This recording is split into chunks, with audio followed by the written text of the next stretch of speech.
दरभंगा शहर की दूसरी महिला और नवनिर्वाचित लोकप्रिय उप महापौर नाजिया हसन के साथ बीते रात उनके घर पर जो घटना घटी उसने सबको हैरान कर रख दिया है।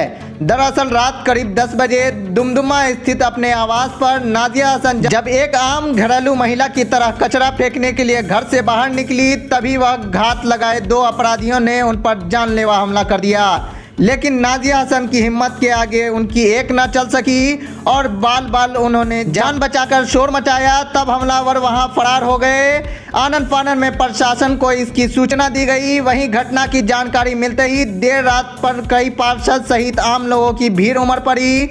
हालांकि अब उनका स्वास्थ्य ठीक है और पत्रकारों से बात करते वक्त उन्होंने स्पष्ट कर दिया है कि वह इन कायराना हरकतों से डरने वाली नहीं है और हमेशा की तरह वह और मजबूती के साथ जन सेवा में जुटी रहेंगी। रात में ऐसे पर डे मैं थोड़ा लेट से आ जाती हूँ, लेकिन कल मैं सवेरे आ गई थी तो मैं कपड़े चेंज करके मुँह हाथ धो करके जाने लगी थोड़ा सा वॉशरूम, तो मुझे नज़र पड़ गई डस्टबिन पे, कल कचरे वाले नहीं आए थे तो मैं डस्टबिन उठा करके बाहर में गेट खोल करके चली गई फेंकने के लिए। वहाँ को मैंने दो बच्चों को देखा, कुछ भाप ले रहे थे, यानी सूंघने का एहसास हुआ। आगे बढ़ गए, लेकिन मैंने उसको न पीछे से देखा न पलट, यानी मुझे एहसास लगा कि वो दो बच्चे खड़े हुए हैं। बस मैं आगे बढ़ गई और फेंक करके जैसे पलटी तो मुझे ऐसा लगा कि किसी ने मुझे पकड़ लिया, यानी कि ये फंदे टाइप से मुझे डाल दिया और मेरे हाथों को ऐसे करके पीछे टच करने की, मेरा एक हाथ छूटा, लेकिन ये 3 उंगलियों का एहसास, स्पर्श, ये कड़ा जो आजकल के सब बच्चे सब पहनते हैं, वो 3 उंगलियों का एहसास करे के हुआ।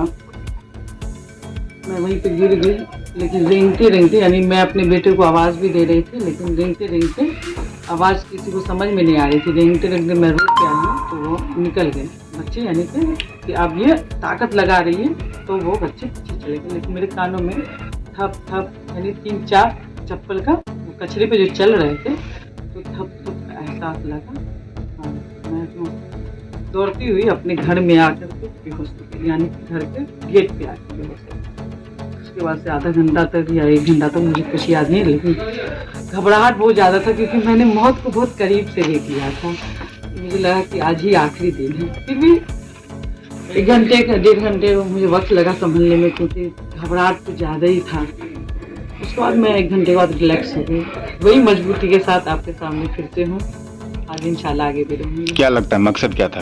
मकसद हारासमेंट करना या डराना हो सकता है, या लगता है कि नशा वाले बच्चों को लग गया होगा कि अभी पावरफुल हो गई, ये अंदर में जाकर कंप्लेन कर देगी, फ़ोन कर देगी, हो सकता है। क्योंकि मैं यहाँ पे आए दिनों बच्चों को समझाती रहती थी, कल भी आज भी आने वाले दिनों में भी, क्योंकि यहाँ पर समाज के बच्चे हैं, दरभंगा के बच्चे हैं तो मेरे ही बच्चे हैं, तो मैं उनको हमेशा कुछ न कुछ गाइडलाइन देती रहती थी।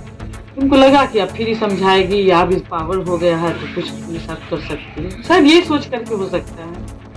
बाकी मैं आप कैसे बता सकती हूँ, ये भी हो सकता है कि मुझे एक एहसास दिलाने की, डर जाओ सिमट जाओ, ये भी हो सकता है। लेकिन मैं डरी नहीं हूँ, बहुत मजबूती के साथ कल भी थी, आज भी आने वाले दिनों में भी रहूंगी।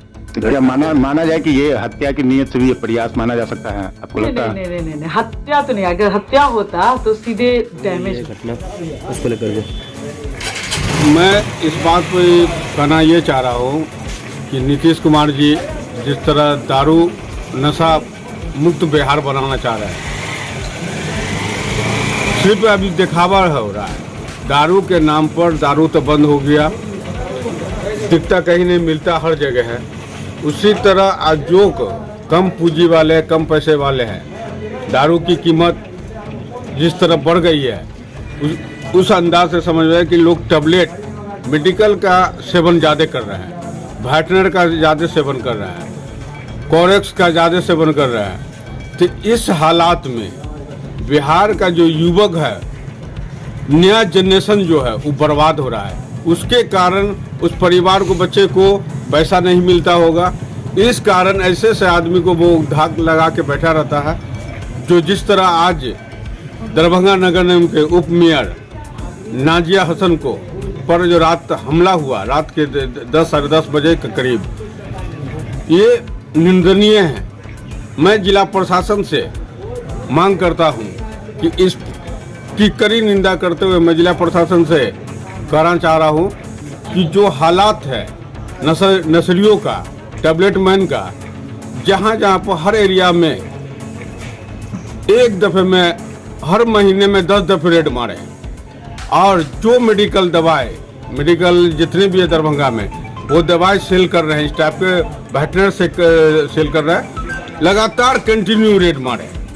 इससे क्या होगा कि समाज भी अच्छा होगा, और जो मेयर पोस्ट पर, डिप्टी मेयर पोस्ट पर होने के बावजूद इस कदर उनके साथ वो अपनी जान को नहीं बचा पाती तो रात उनका भी हत्या हो जाता।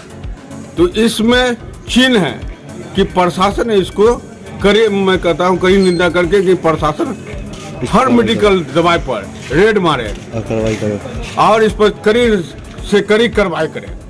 अभी आप लोग गुमडुमा में आए हुए हैं डिप्टी मेयर के घर पे, क्या हादसा हुआ क्या? नहीं, अभी आए तो पता चला कि माननीय उप महापौर महोदया को वो घर से निकली किसी काम के लिए, तो कोई 2-3 लड़के उनका गला दबाने का प्रयास किया, जो काफ़ी दुखद है। इस तरह की बातें नहीं होनी चाहिए। अगर किसी को चुनावी रंजिश हो, एक समय के लिए होना चाहिए, चुनाव ख़त्म, सारी मसला और सारी सब चीज़ें ख़त्म हो जानी चाहिए।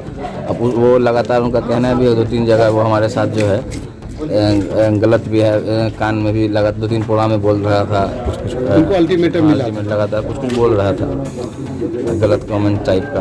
तो ये सब चीज़ बहुत काफ़ी दुर्भाग्यपूर्ण है, काफ़ी अफसोस है कि नई चुन के आई। हमसे उम्मीद है शहर को इस तरह की घटना नहीं होने रहती। लेकिन अभी तक इन लोगों को बॉडीगार्ड, मेयर को, डिप्टी मेयर को बॉडीगार्ड नहीं मिला है। जी हाँ, वो तो नगर निगम भेजेंगे और हम लोग कोशिश रहेगी उन लोगों को बॉडी गार्ड इशू हो।